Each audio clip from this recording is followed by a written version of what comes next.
عليكم ورحمة الله وبركاته. بسم الله الحمد لله والصلاة والسلام على سيد المرسلين وعلى آله وصحبه أجمعين. أما بعد عباد الله أوصيكم وإياي بتقوى الله.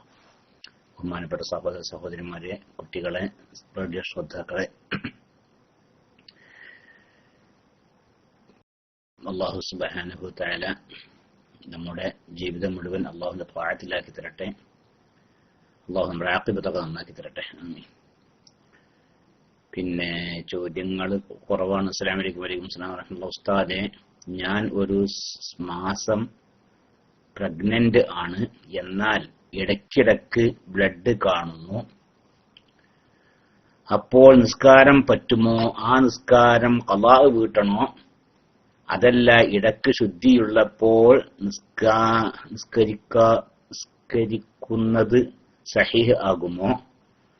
Doctor കാണിച്ചു, അവർ പറഞ്ഞു ഹോർമോണിന്റെ problem ഉണ്ടാവുന്നതാണ്, റെസ്റ്റ് എടുക്കാൻ പറഞ്ഞ. അപ്പോൾ രാത്രി അയാൾ നല്ല പനിയാണ്. ഉസ്താദ് ദുആ ചെയ്യണം. അല്ലാഹു സുബ്ഹാനഹു വ തആല പൂർണ്ണ ശിഫ നൽകട്ടെ. പ്രസവമൊക്കെ അല്ലാഹു സുബ്ഹാനഹു സുഖമാക്കി തരട്ടെ. നിങ്ങളുടെ പ്രസവത്തിൽ അല്ലാഹു നിങ്ങൾക്കും കുടുംബത്തിനും ദീനിനും ഉപകരിക്കുന്ന നല്ല സന്താനത്തെ പ്രദാനം ചെയ്യട്ടെ. ആമീൻ. സല്ലല്ലാഹു അലൈഹി സയ്യിദിനാ മുഹമ്മദ്. പിന്നെ ഗർഭിണികൾക്ക് രക്തം കണ്ടാല് ഗർഭാവസ്ഥയിൽ രക്തം കണ്ടു നിൽക്കുക, എന്നാൽ അത് ഒരു ദിവസത്തിനേക്കാൾ കുറവ് അല്ല എങ്കിലും 15 ദിവസത്തിനേക്കാൾ കൂടുതൽ അല്ല എങ്കിലും അത് ഹൈദ് തന്നെയാണ്. സാധാരണ ഹൈദിന്റെ മസല തന്നെയാണ്. ഗർഭമുണ്ടാകുന്ന സമയത്തും ഹൈദ് ഉണ്ടാവുക ചെയ്യാം. പക്ഷെ ഹൈദ് ഉണ്ടാവണ എന്ത് വേണം? ഒരു ദിവസത്തിനേക്കാളും കുറവാകരുത്. കാരണം അക്കല്ലുൽ ഹൈദിൽ നേറ്റം ചുരുങ്ങിയ ഒരു ദിവസമാണ്, ഒരു രാപ്പകലാണ്. അതിൻ്റെ അകത്ത് ഒരു രാവും പോലൊന്നാകെ രക്തം പോകുക എന്നുള്ളതല്ല. ഒരു 2 ദിവസം രക്തം കണ്ടു നിൽക്കുക. ആ 2 ദിവസത്തെയും കൂടി രക്തം കൂട്ടുകയാണെങ്കിൽ ഒരു ദിവസം പൂർണ്ണമായും പുറപ്പെടുന്ന രക്തം ആവും. അങ്ങനെ ആയാലും മതി. ഒരു ദിവസം ഹൈലിൽ നേറ്റം ചുരുങ്ങിയ ഒരു ദിവസം എന്ന് പറഞ്ഞാലേ ഒരു 24 മണിക്കൂർ ഒന്നിച്ച് രക്തം പോവുക എന്നല്ല അതിന്റെ അർത്ഥം. പിന്നെയോ 2 or 3 ദിവസം രക്തം കണ്ടു. ആ കണ്ട ദിവസത്തെ രക്തം ഒക്കെപ്പാടെ ഒരുമിച്ച് കൂട്ടുകയാണെങ്കിൽ അത് ഒരു ദിവസം മുഴുവൻ പോയ രക്തം ഉണ്ടാകും. അങ്ങനെ നമ്മൾ അപ്പൊ അങ്ങനെ അളന്നു നോക്കി കണക്കാക്കൊന്നും വേണ്ട. അതിങ്ങനെ മനസ്സിൽ തന്നെ ഏകദേശം ഒരു കണക്കുണ്ടാവില്ല. അങ്ങനെ ഉണ്ടായാൽ മതി. അപ്പോൾ ഒരു ദിവസത്തേക്കാളും ചുരുങ്ങാതിരിക്കുക, എന്നാൽ അത് ഹൈദാണ്. അതേ സമയത്ത് ഒരു അരമണിക്കൂർ രക്തം കണ്ടു, പിന്നെ കണ്ടില്ല, പിന്നെ ഒരു ദിവസം ഫുള്ളായിട്ട് കാണുന്ന ചെയ്തില്ല, എന്നാലത് ഹൈദല്ല, അത് രോഗമാണ്. അതല്ലെങ്കിൽ ഒരു അര ദിവസം കണ്ടു, പിന്നെ എന്ത് ചെയ്തില്ല, പിന്നെ രക്തം കണ്ടില്ല, അന്നും കണ്ടില്ല, പിറ്റേതൊന്നും കാണുന്നില്ല, അപ്പോൾ അത് ഹൈദല്ല. അപ്പൊ ഒരു ദിവസത്തിനേക്കാളും ചുരുങ്ങാതിരിക്കുക, 15 ദിവസത്തിനേക്കാളും അധികരിക്കാതിരിക്കുകയും ചെയ്യുക. 15 ദിവസത്തിനേക്കാളും അധികരിക്കുകയാണെങ്കിൽ 15 ദിവസം കഴിഞ്ഞ ശേഷമുള്ളത് ഹൈദല്ല, അങ്ങനെ കണക്കാക്കാൻ പറ്റുള്ളൂ. കാരണം ഹൈദാണെങ്കിൽ ഏറ്റവും അധികരിച്ച 15 ദിവസം ഉണ്ടാവുള്ളൂ. 15 ദിവസത്തിനേക്കാളും അധികം രക്തം കാണുകയാണെങ്കിൽ അത് ഹൈദല്ല. അപ്പൊ ബഹുമാനപ്പെട്ട സഹോദരിക്ക് കാണുന്ന രക്തം ഒരു ദിവസത്തിനേക്കാൾ കുറവല്ല, 15 ദിവസത്തേക്കാളും കൂടുതലും അല്ല എങ്കിൽ അത് ഹൈദാകുന്നു. അപ്പൊ അത് അതിന്റെ അർത്ഥം ഇപ്പോ 15 ദിവസം ഇങ്ങനെ ഒന്നിച്ചുണ്ടാവുക എന്നുള്ളതല്ല. ഒരു ഉദാഹരണം പറയുകയാണെങ്കിൽ ഒരു 2 മണിക്കൂർ രക്തം ഇങ്ങനെ കണ്ട്, പിന്നെ ഒരു 10 മണിക്കൂർ രക്തം കാണുന്നില്ല, അപ്പൊ 12 മണിക്കൂർ ആയല്ലോ അല്ലെ. പിന്നെ ഒരു 2 മണിക്കൂർ വീണ്ടും രക്തം കണ്ടു, പിറ്റേ ദിവസവും 2 മണിക്കൂർ കണ്ടു, അങ്ങനെ 2, 3, 4, 5 ദിവസമൊക്കെ രക്തം കണ്ടു നിൽക്കുക. എന്നാൽ ആ 5 ദിവസം ഈ രീതിയിൽ രക്തം കാണുകയാണെങ്കിൽ ആ 5 ദിവസവും ഹൈദ് തന്നെയാണ്. ആ ദിവസങ്ങളിലൊന്നും അവർക്ക് നിസ്കരിക്കാൻ പാടില്ല. നിസ്കാരം നഷ്ടപ്പെട്ട് ഖളാ കൂട്ടുകയും വേണ്ട. മനസ്സിലായല്ലോ? നേരെ മറിച്ച് അതല്ല. നേരെ മറിച്ച് ഒരു ഉദാഹരണം പറയാൻ, ഒരു ദിവസത്തിനേക്കാളും ചുരുങ്ങിയത് രക്തം കണ്ടു. ഉദാഹരണം പറയുകയാണെങ്കിലേ, പിന്നെ ളുഹറിന്റെ മുമ്പായിട്ട് അവൾക്ക് രക്തം കണ്ടു. ളുഹറിന്റെ മുമ്പ് രാത്രി ഇശാന്റെ ശേഷം എന്ത് ചെയ്തു? രക്തം മുറിയുകയും ചെയ്തു. അപ്പൊ ളുഹർ നിസ്കരിച്ചിട്ടില്ല, അസർ നിസ്കരിച്ചിട്ടില്ല, മഗ്രിബ് നിസ്കരിച്ചിട്ടില്ല, ഇശാ നിസ്കരിച്ചിട്ടില്ല, അല്ലേ? നിസ്കരിച്ചിട്ടില്ല. പിന്നെന്ത് ചെയ്ത? രക്തം കാണുന്നില്ല. രക്തം കാണുന്നില്ല. അപ്പോൾ മനസ്സിലായി എന്ത്? അപ്പോൾ രക്തം കാണുന്നില്ല. അപ്പോൾ മനസ്സിലായി ഇതെന്തല്ല, ഇത് ഹൈദല്ല, ഇത് രോഗമാണെന്ന് മനസ്സിലായി. അപ്പോൾ വേഗം എന്ത് വേണം? കുളിക്കണ? വേണ്ട, കുളിക്കൊന്നും വേണ്ട. എന്താ കുളിക്കണ്ടെന്ന് പറയാൻ കാരണം എന്താ? ഹൈദാണില്ലേ കുളിക്കാൻ നിർബന്ധമുള്ളൂ. ഹൈദ് രക്തം മുറിഞ്ഞെങ്കിലല്ലേ കുളിക്കാൻ നിർബന്ധമുള്ളൂ. ഇത് ഹൈദ് രക്തമല്ല, രോഗമാണ്. എന്താ രോഗമാണെന്നെങ്ങനെ തിരിഞ്ഞത്? ഒരു ദിവസം ഫുള്ളായിട്ട് ഉണ്ടായിട്ടില്ല, കുറച്ച് ദിവസം കഴിഞ്ഞപ്പോൾ രക്തം മുറിഞ്ഞിട്ടുണ്ട്. ഇശാന്റെ ശേഷം രക്തം മുറിഞ്ഞു. എങ്ങനെ മുറിഞ്ഞു? പാടേ രക്തം മുറിഞ്ഞു. ഇനി യോനിയിൽ ഒരു പഞ്ഞി വെച്ച്, ഒരു വെളുത്ത നിറത്തിലുള്ള പഞ്ഞി വെച്ചാൽ അതിന്റെ മേലെ, ആ പഞ്ഞിന്റെ മേലെ, ആ പഞ്ഞിയിൽ രക്തത്തിന്റെ യാതൊരു അടയാളം പോലും ഉണ്ടാവുകയില്ല. ആ രീതിയിൽ രക്തം മുറിഞ്ഞിട്ടുണ്ട്. അപ്പോൾ മനസ്സിലായി അതെന്തല്ല, ഹൈദല്ല. കാരണം ഒരു ദിവസത്തിനേക്കാളും താഴെ മാത്രമേ രക്തം കണ്ടുള്ളൂ എന്ന് മനസ്സിലായി. അപ്പോൾ അത് ഹൈദല്ല, അത് രോഗമാണ് എന്ന് മനസ്സിലായി. അപ്പൊ എന്ത് വേണം? കുളിക്കൊന്നും വേണ്ട. കാരണം കുളിക്കണെങ്കിൽ ഹൈദ് മുറിയാണ്, ഇത് ഹൈദല്ലല്ലോ. പിന്നെന്ത് ചെയ്യുക? മറ്റേ നജസൊക്കെ ഉണ്ടെങ്കിൽ അതൊക്കെ കഴുകി വൃത്തിയാക്കുക. എന്ന് ളുഹർ ഖളാ കൂട്ടുക, അസ്റും ഖളാ കൂട്ടുക, മഗ്രിബും ഖളാ കൂട്ടുക, ഇശാ നിസ്കരിക്കുകയും ചെയ്യുക. മനസ്സിലായല്ലേ? ഇങ്ങനെ ചെയ്യാം. ഇനിയിപ്പോ ചിലപ്പോ എന്ത് ചെയ്തു? ഒരു ദിവസം രക്തം കണ്ട്, അപ്പൊ ഒരു ദിവസം ഫുള്ളായിട്ട് രക്തം കണ്ടു, അപ്പൊ അത് ഹൈദാന്ന് മനസ്സിലായി. അങ്ങനെ ആ ദിവസം നിസ്കരിച്ചിട്ടില്ല. പിറ്റേ ദിവസം എന്ത് ചെയ്തു? രക്തം കാണുന്നില്ല. അപ്പൊ എന്ത് ചെയ്യണം? അപ്പൊ ഇനി കുളിക്കണം. അപ്പൊ കുളി നിർബന്ധമാണ്. മനസ്സിലാക്കുന്നുണ്ടല്ലോ അല്ലേ? ഒരു ദിവസം ഞാൻ നേരത്തെ പറഞ്ഞ ഒരു ദിവസം കണ്ടിട്ടില്ല രക്തം, ഒരു ദിവസത്തിനേക്കാൾ താഴെയാണ് രക്തം കണ്ടത്. പിന്നെ ആ രക്തം പൂർണ്ണമായും മുറിഞ്ഞിട്ടുണ്ട്. അപ്പോ കുളി നിർബന്ധമില്ല. എന്താ കാരണം? ഹൈലുകാരിയല്ല, ഹൈലിൽ നിന്നും ശുദ്ധിയായാലല്ലേ കുളി നിർബന്ധമുള്ളൂ. ഇത് ഹൈലുകാരിയല്ല. പിന്നെ അവൾ എന്ത് ചെയ്താൽ മതി? അവൾ നജസൊക്കെ ശുദ്ധിയാക്കി നിസ്കരിക്കണം. ഖളാ കൂട്ടുകയും വേണം. നേരെ മറിച്ച് 24 മണിക്കൂർ ഫുൾ ഒരു ദിവസം മുഴുവൻ രക്തം കണ്ടു, പിന്നെ പിറ്റേ രണ്ടാമത്തെ ദിവസം രക്തം കാണുന്നില്ല. അപ്പോൾ അത് ഹൈദാണല്ലോ അല്ലേ? കാരണം ഒരു ദിവസം ഫുള്ളായിട്ട് രക്തം കണ്ടിട്ടുണ്ട്. ഹൈദിൽ നിന്ന് ഏറ്റവും ചുരുങ്ങിയ ഒരു ദിവസമാണ്, ആ ദിവസം രക്തം കണ്ടിട്ടുണ്ട്.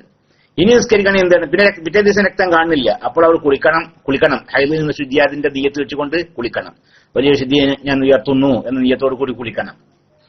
എന്നിട്ട് എന്ത് ചെയ്യണം? എന്നിട്ടിപ്പോ കഴിഞ്ഞപ്പോ ഖളാ കൂട്ടണ? അതൊന്നും വേണ്ട. കാരണം അവൾക്ക് ഹൈദാണല്ലോ അല്ലെ? ഹൈദ് കാലത്ത് നഷ്ടപ്പെട്ട് ഖളാ കൂട്ടാൻ പാടില്ലല്ലോ. പിറ്റേ ദിവസം ളുഹർ നിസ്കരിച്ച്, അസ്ർ നിസ്കരിച്ച്, മഗ്രിബൊക്കെ നിസ്കരിച്ച് പിന്നെ കണ്ടുകണെന്ത്? വീണ്ടും രക്തം കാണുന്നു. പിന്നെ വീണ്ടും രക്തം കണ്ടു. അപ്പോഴെന്ത് മനസ്സിലായിച്ചണ്ട? നിന്റെ ഹൈദ് മാറിയിട്ടില്ല എന്ന് അപ്പോൾ മനസ്സിലായി. എന്താണ് മാറിയിട്ടില്ല എന്ന് മനസ്സിലാക്കാൻ കാരണം? ഹൈദിൽ നിന്ന് ഏറ്റവും അധികരിച്ചാൽ 15 ദിവസം വരെ ഉണ്ടാവാം. 15 ദിവസത്തിന്റെ ഇടയിൽ രക്തം മുറിഞ്ഞ് വീണ്ടും രക്തം വന്നാൽ അതൊക്കെ ഹൈദ് തന്നെയാണ്. ആ രക്തം കാണുന്ന സമയത്തും പിന്നെ അതിന്റെ ആ കാണാത്ത സമയത്തുള്ളതൊക്കെ ഹൈദ് തന്നെയാണ്. അപ്പൊ മുമ്പ് നിസ്കരിച്ചോന്നല്ലേ? നിസ്കരിച്ചത് സഹിയായിട്ടില്ല. നിസ്കരിച്ചത് കുഴപ്പമൊന്നുമില്ല. നിസ്കാരം നിർബന്ധമാണ് അവൾക്ക്. കാരണം അവൾ നിസ്കാരം ഹൈദ് മുറിഞ്ഞിരിക്കുന്നു എന്ന് മനസ്സിലാക്കിയിട്ടാണ് അവൾ നിസ്കരിച്ചത്. ആ നിസ്കാരം നിർബന്ധമാണ്. പിന്നെ വീണ്ടും രക്തം മടങ്ങി വന്നപ്പോൾ മനസ്സിലായി എന്റെ ഹൈദ് മാറിയിട്ടില്ല, ഞാൻ നേരത്തെ നിസ്കരിച്ചതൊക്കെ വെറുതായിട്ടുണ്ട്. പക്ഷെ കുറച്ചുകൊണ്ട് കൂലിട്ടും, നിസ്കരിച്ചതിന് കുറച്ചുകൊണ്ട് കൂലിട്ടും.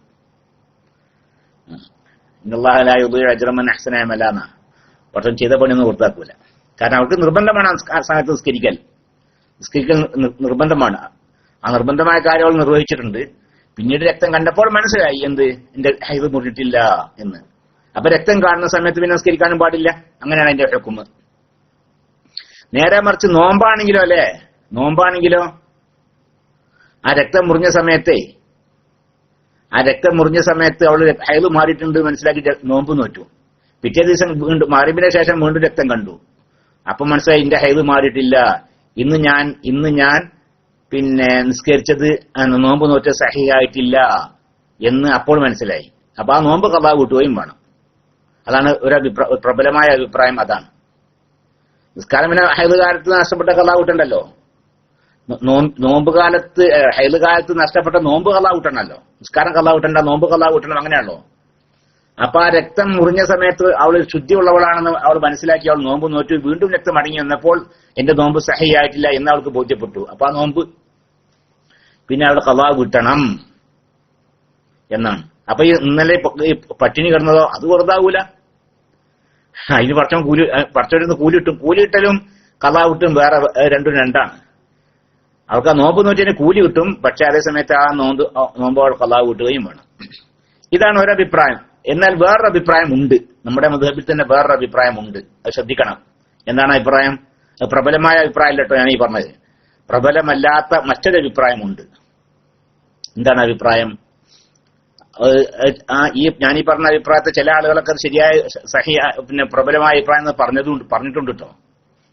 അപ്പൊ അതിന്റെ അർത്ഥം വളരെ മോശമായ അഭിപ്രായം ഇല്ല എന്നർത്ഥം. ഒരഭിപ്രായം ഇങ്ങനെ പിന്നെ മുറിഞ്ഞു രക്തം ഉണ്ടാവുന്ന സ്ത്രീകൾക്ക്, അതായത് ഒരു ദിവസം രക്തം കാണുന്നു, പിറ്റേ ദിവസം രക്തം കാണുന്നില്ല, പിറ്റേ ദിവസം രക്തം കാണുന്നു, പിറ്റേ ദിവസം രക്തം കാണുന്നില്ല, ഇങ്ങനെ 15 ദിവസത്തിന്റെ ഇടയിൽ ഇങ്ങനെ ഇടക്കിടക്ക് മുറിഞ്ഞു വരികയാണ്. എന്നാൽ രക്തം കാണുന്ന സമയത്തിന് ഹൈലിന്റെ ഹുക്കുമും രക്തം മുറിയുന്ന സമയത്തിന് തുഹറിന്റെ ഹുക്കുമുമാകുന്നു എന്നൊരു അഭിപ്രായവും നമ്മുടെ മദ്ഹബിലുണ്ട്. രക്തം കാണുന്ന സമയത്തിന് ഹൈലിന്റെ ഹുക്കുമാണ്. അപ്പൊ ആ സമയത്ത് നിസ്കരിക്കാൻ പാടില്ല, നോമ്പ് നോൽക്കാൻ പാടില്ല, ഒന്നും പാടില്ല. ഇനി രക്തം കാണുന്നില്ല നിൽക്കുക, ആ സമയത്തിന് തുഹറിന്റെ ഹുക്കുമാകുന്നു. അപ്പൊ ആ സമയത്ത് കുളിച്ച് നിസ്കരിക്കണം. നോമ്പുകാരിയാണ്, നോമ്പ് നോൽക്കണം. ഞാൻ നോമ്പ് പിന്നെ ഖളാ വീട്ടണ വേണ്ട, അങ്ങനെ അഭിപ്രായമുണ്ട്. കാരണം എന്താ, നോമ്പ് സഹിയായിട്ടുണ്ട്. രക്തം കാണാത്ത സമയത്തിന് തുഹറിന്റെ ഹുക്കുമാകുന്നു എന്നാണ്. അപ്പൊ ആ സമയത്ത് നിസ്കരിച്ച് സഹിയായിട്ടുണ്ട്, നോമ്പ് നോറ്റ് സഹിയായിട്ടുണ്ട്. പിറ്റേ ദിവസം വീണ്ടും ആൾക്ക് എന്ത് കാണുന്നു? രക്തം കാണുന്നു. അപ്പോൾ നോമ്പ് നോൽക്കാൻ പാടില്ല, നിസ്കരിക്കാൻ പാടില്ല. ഇങ്ങനെ മുറിഞ്ഞു വരുന്ന ആളുകളാകുമ്പോൾ രക്തം കാണുന്ന സമയത്തിന് ഹൈദിന്റെ ഹുക്കുമും രക്തം കാണാത്ത സമയത്തിന് തുഹറിന്റെ ഹുക്കുമും ആണ് എന്ന് മുഅ്തമദിന് എതിരായ ഒരു ഹുക്കുമ് നമ്മുടെ മദ്ഹബിൽ തന്നെ ഉണ്ട് എന്ന കാര്യം കൂടി ഞാൻ അറിയിക്കുന്നു. എന്തിനാ അങ്ങനെ അറിയിക്കുന്ന പറഞ്ഞാൽ, ഇതിന് പണ നോമ്പ് നോറ്റ് നോക്കല്ലേ. ഞാൻ രക്തം കണ്ടില്ല, അപ്പൊ അന്നോള് നോമ്പ് നോറ്റ്. ചിലപ്പോ 2-3 ദിവസമൊക്കെ രക്തം കാണാതിരിക്കാലോ അല്ലെ. 2-3 ദിവസം രക്തം കണ്ട് പിന്നെ 2-3 ദിവസം രക്തം കണ്ടില്ല. ഓളെന്ത് ചെയ്ത് ആ 3 ദിവസം നോമ്പ് നോറ്റ്. പിന്നെ വീണ്ടും രക്തം കണ്ടപ്പോൾ അയ്യാ, ഞാൻ നോമ്പ് നോറ്റൊക്കെ വെറുതെ ആയാ, എന്റെ ഹൈബ് മുറിഞ്ഞിട്ടില്ലല്ലേ, അഞ്ഞിപ്പോയി നോമ്പ് ഇഞ്ഞും ഖളാ കൂട്ടണല്ലോ എന്നിങ്ങനെ അവൾക്ക് വിഷമം വേണ്ട. ഈ ഷാഫി മദ്ഹബിലെ രണ്ടാമത്തെ അഭിപ്രായം സ്വീകരിച്ചുകൊണ്ട് അവൾക്ക് ആ നോമ്പ് ഖളാ കൂട്ടാതിരിക്കുകയും ചെയ്യാം എന്നർത്ഥം, ഈ അഭിപ്രായം സ്വീകരിച്ചുകൊണ്ട്.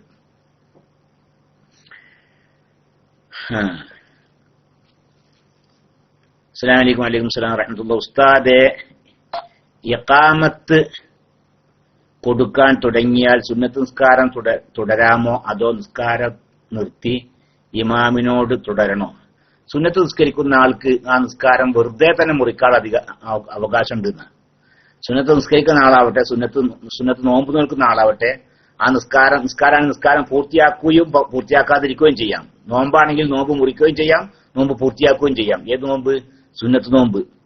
ഒരാൾ സുന്നത്ത് നോമ്പ് കുറെ അങ്ങ് നോറ്റ് നോമ്പ് കരുതി എന്ത്, ഞാൻ നോമ്പ് മുറിക്കുകയാണെന്ന്, എന്നാൽ വല്ല കുഴപ്പമുണ്ടാവും? ഒരു കുഴപ്പമില്ല, കാരണം സുന്നത്ത് നോമ്പാണ്. അതുപോലെ സുന്നത്ത് നിസ്കാരം അങ്ങനെ തന്നെയാണ്.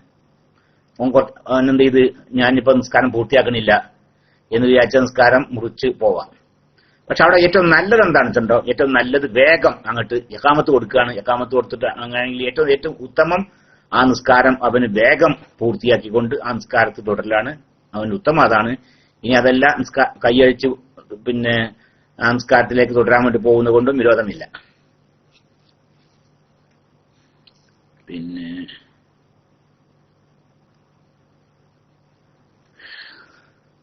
അസ്സലാമു അലൈക്കും. വഅലൈക്കും സലാം വറഹ്മത്തുള്ളാഹി. ഉസ്താദ് ചോദ്യം തെറ്റാണെങ്കിൽ ക്ഷമിക്കണം. ഖലീൽ തങ്ങൾ അതായത് എ പി പറഞ്ഞാല് എ പി വിഭാഗത്തിൽപ്പെട്ട ഖലീൽ തങ്ങൾ നയിക്കാനോ? ശരി. കുറച്ചു ദിവസം മുമ്പ് കുട്ടികളെ എഴുത്തിന് ഇരുത്തുന്നതിന്റെ ഫോട്ടോ കണ്ടു. ഇത് ഇസ്ലാമിക വിധി എന്താ? എ പിക്കാരൻ പറയുന്നു പാടില്ല എന്നതിന് തെളിവുണ്ടോ എന്ന് ചോദിക്കുന്നു.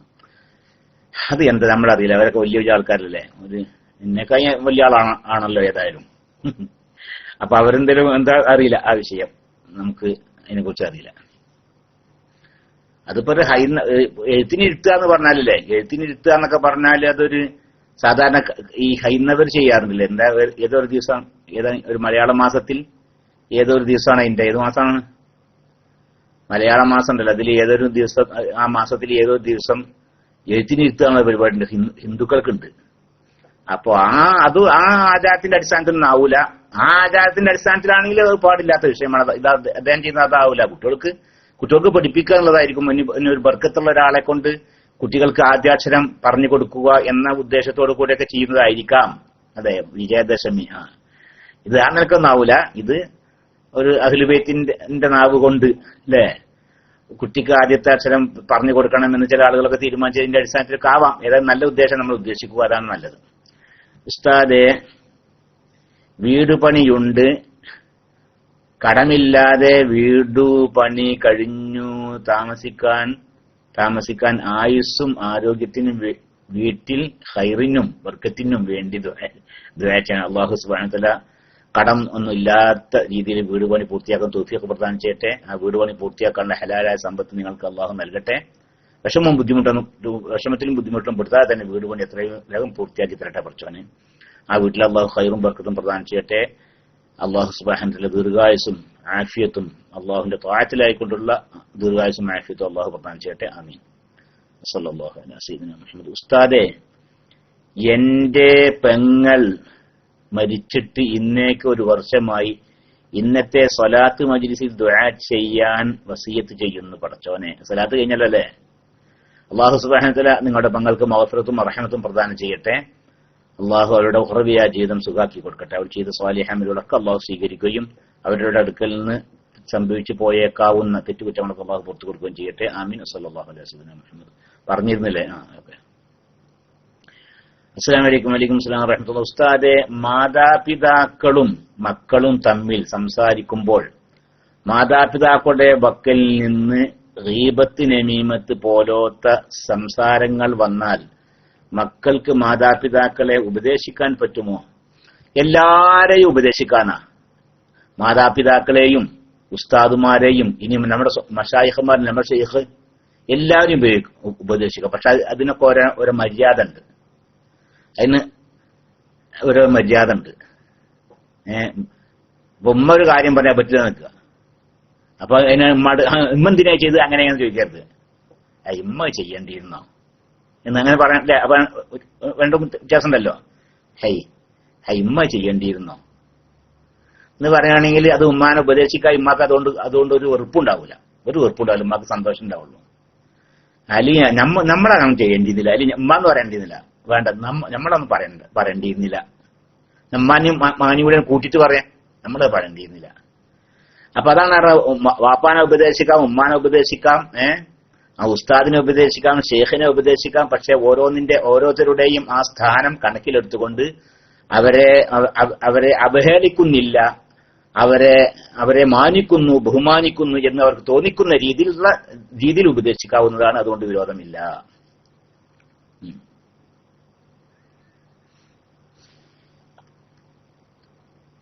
ഉസ്താദ്മാരെ ഉപദേശിക്കുകയോ ഉസ്താദ്മാരോട് ഇങ്ങനെ പറയുന്നത് ഉസ്താദ് ഇങ്ങനെ ചെയ്യണ ഉസ്താദിനെ തിരുത്തല്ല. പക്ഷെ ഉസ്താദ് ഇപ്പൊ എന്തെങ്കിലും കണ്ടിട്ടായിരിക്കുമല്ലോ എനിക്ക് ആ കാര്യം പഠിക്കാൻ വേണ്ടി പറയാണ്, അങ്ങനെ പറയാലോ അല്ലെ?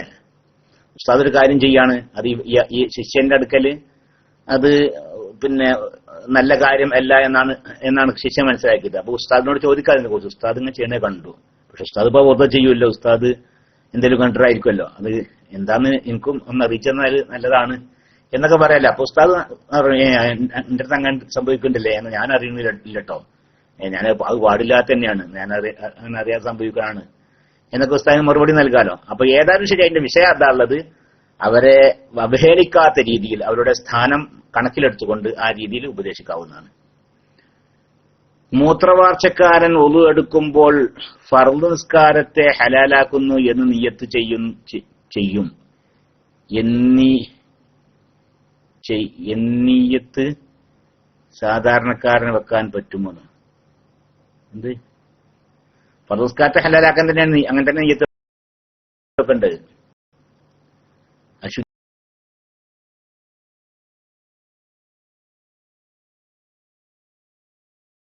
ഉയർത്തുന്നല്ല, ഫർദ് നിസ്കാരത്തെ ഹലാലാക്കാൻ വേണ്ടി ഹലാലാക്കാൻ വേണ്ടി ചെയ്യുന്നു എന്ന് പറഞ്ഞാൽ നിസ്കാരം കേൾക്കാൻ വലിയ വേണ്ടി നിയ്യത്ത് ചെയ്യാൻ അതിന് താഴെയുള്ളതൊക്കെ പറ്റും.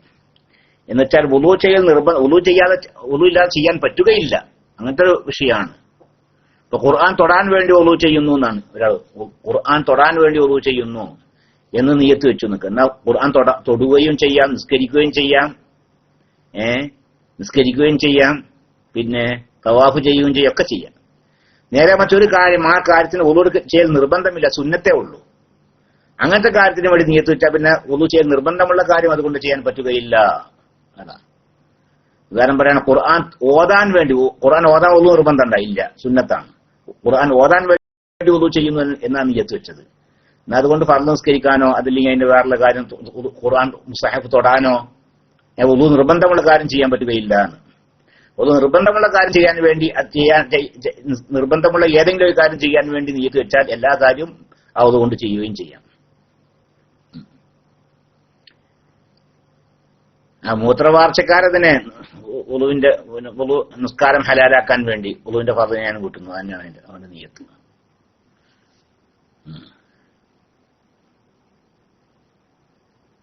പിന്നെന്താ? അസ്സലാമു അലൈക്കും. വലൈക്കും സലാം വറഹ്മത്തുള്ളാഹി. വീട് പണി തുടങ്ങിയിട്ടുണ്ട്, പൂർത്തിയാകാൻ ദുആ ചെയ്യുക. അല്ലാഹു സുബ്ഹാനഹു വ തആല വീട് പണി നല്ല രീതിയിൽ വേഗം പൂർത്തിയാക്കി തരട്ടെ. ഹലാലായ സമ്പത്ത് കൊണ്ട് ആ വീട് പണി വേഗം പൂർത്തിയാക്കാൻ അല്ലാഹു നിങ്ങളെ സഹായിക്കട്ടെ. ആമീൻ. വസല്ലല്ലാഹു അലാ സയ്യിദിനാ മുഹമ്മദ്. ഇനി പ്രത്യേകമായ പിയം ഒന്നുമില്ല. അല്ലാഹു സുബ്ഹാനഹു വ തആല ഇതുവരേക്കും പറഞ്ഞതും ചോദിച്ചതും കേട്ടതും ഒക്കെ അല്ലാഹു ഖബൂൽ ചെയ്യട്ടെ. അല്ലാഹുവിന്റെ ത്വാഅത്തിലായി ജീവിക്കാനുള്ള തൗഫീഖ് നമുക്ക് എല്ലാവർക്കും പ്രദാനം ചെയ്യട്ടെ. നമ്മുടെ ജീവിതം മുഴുവൻ അള്ളാഹുവിന്റെ ത്വാഅത്തിൽ ആക്കി തരട്ടെ. നമ്മുടെ ആഖിബത്ത് അല്ലാഹു സുബ്ഹാനഹു വ തആല നന്നാക്കി തരട്ടെ. ലാ ഇലാഹ ഇല്ലല്ലാഹ് എന്ന കലിമ ഉച്ചരിച്ച് സ്വർഗം കണ്ടു മരിക്കുന്ന ഉന്നതരിൽ അല്ലാഹു സുബ്ഹാനഹു വ തആല നമ്മെ എല്ലാവരെയും ഉൾപ്പെടുത്തി തരട്ടെ. ആമീൻ. അസ്സലാമു അലൈക്കും. വലൈക്കും സലാം വറഹ്മത്തുള്ളാഹി. ചെവികളിന്മേലുള്ള രോമത്തെ പറിക്കാൻ പാടുണ്ടോ? അതുകൊണ്ട് വിരോധമില്ല. ചെവിമേലുള്ള രോമം പറിക്കുകയോ ചെയ്യാം. പുരികണ്ടല്ലോ, അത് പാടില്ല. കണ്ണിന്റെ പുരികം, ആ പുരികം അത് വെട്ടാനോ വടിക്കാനോ അത് നന്നാണെന്ന് ഹറാമാണ്. ആണുങ്ങൾക്കും പെണ്ണുങ്ങൾക്കും ഹറാമ തന്നെയാണ്. പുരികം വെട്ടുക, വടിക്കുക, അതിന്റെ സൈഡൊക്കെ വരണ്ടിക്കൊണ്ട് അത് നിറമയാക്കുക, അതെല്ലാം ഹറാമാണ്. അതേസമയത്ത് കണ്ണിന്റെ ചെവിമുള്ള രോമം വെട്ടുക അതൊക്കെ ചെയ്യുക അതുകൊണ്ട് വിരോധമില്ല.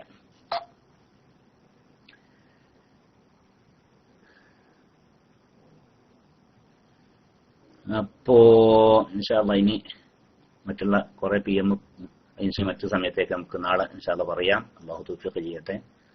അല്ലാഹു ദുനിയാവിലും ആഖിറത്തിലും രക്ഷപ്പെട്ടവരെയും നമ്മെ എല്ലാവരെയും, നമ്മുടെ മാതാപിതാക്കൾ, നമ്മുടെ ഭാര്യ സന്താനങ്ങൾ, നമ്മുടെ കൂട്ടുകുടുംബങ്ങൾ, നമ്മോട് ബന്ധപ്പെട്ട എല്ലാവരെയും അല്ലാഹു ഉൾപ്പെടുത്തി തരട്ടെ. റബ്ബനാ ആതിനാ ഫിദ് ദുനിയാ ഹസനത്തും വഫിൽ ആഖിറതി ഹസനത്തും വഖിനാ അദാബന്നാർ. വസല്ലല്ലാഹു അലാ സയ്യിദിനാ മുഹമ്മദിൻ വഅലിഹി വസഹ്ബിഹി അജ്മഈൻ. അൽഹംദുലില്ലാഹി റബ്ബിൽ ആലമീൻ. ഞാൻ ഈ മൈക്ക് എടുക്കുന്ന സമയത്ത് മാത്രമേ പിയാൻ ചെയ്യണം. ഒരിടത്തൊക്കെ പരസ്യം കാണും, നൂർ ഫൈസിന്റെ പിന്നെ ഐഡിയിലേക്ക് പിയാൻ ചെയ്യുക എന്നിങ്ങനെ. അപ്പൊ ഞാൻ ഇവിടെ അത് കാണാതെ ചില സലാം അടിച്ചിട്ടുണ്ടാവും. എന്നിട്ട് പിന്നെ എന്റെ സലാം അടക്കലിന് വേണ്ടി കാത്തുക. എന്നിട്ട് ഞാനിപ്പോ വേറെ എവിടേക്കൊക്കെ പോവാണ്ട് ഇപ്പൊ രാവിലെയൊക്കെ ചിലപ്പോ ആവിലാവും. അപ്പോൾ രാവിലെ ചിലപ്പോ ഔക്കാവിലൊക്കെ പോയി പിന്നെ ബുഹറിന്റെ മുമ്പായിട്ടൊക്കെ ചിലപ്പോ തിരിച്ചെത്തുക. അപ്പൊ എന്റെ സലാം മടക്കാൻ വേണ്ടി നിങ്ങൾ ഇങ്ങനെ കാത്ത് നിൽക്കരുത്. പിന്നെ ഞാൻ ഐഡി ഇടുന്നത് തന്നെയാണ് PM ചെയ്യാനുള്ള സൗകര്യത്തിന് വേണ്ടിയൊക്കെ തന്നെയാണ്. അപ്പോ സംശയമുള്ള ആളുകള് ആ സംശയം ഉണ്ടാകുന്ന സമയത്ത് നമ്മുടെ ഐഡിയിലേക്കാണ്ട് PM ചെയ്തിട്ടാലും മതി. പിന്നീട് ഞാൻ വരുന്ന സമയത്ത് അത് കാണുമ്പോ PMലൂടെ തന്നെ മറുപടി നൽകാൻ സാധിക്കുകയാണെങ്കിൽ അങ്ങനെ മറുപടി നൽകാം. അതല്ലാതെ ഈ രാത്രി സമയത്ത് പിന്നെ വിചാരിക്കുക. നേരത്തെ ചോദ്യം കിട്ടുകയാണെങ്കിൽ കുറച്ചും കൂടി സൗകര്യമാണ്.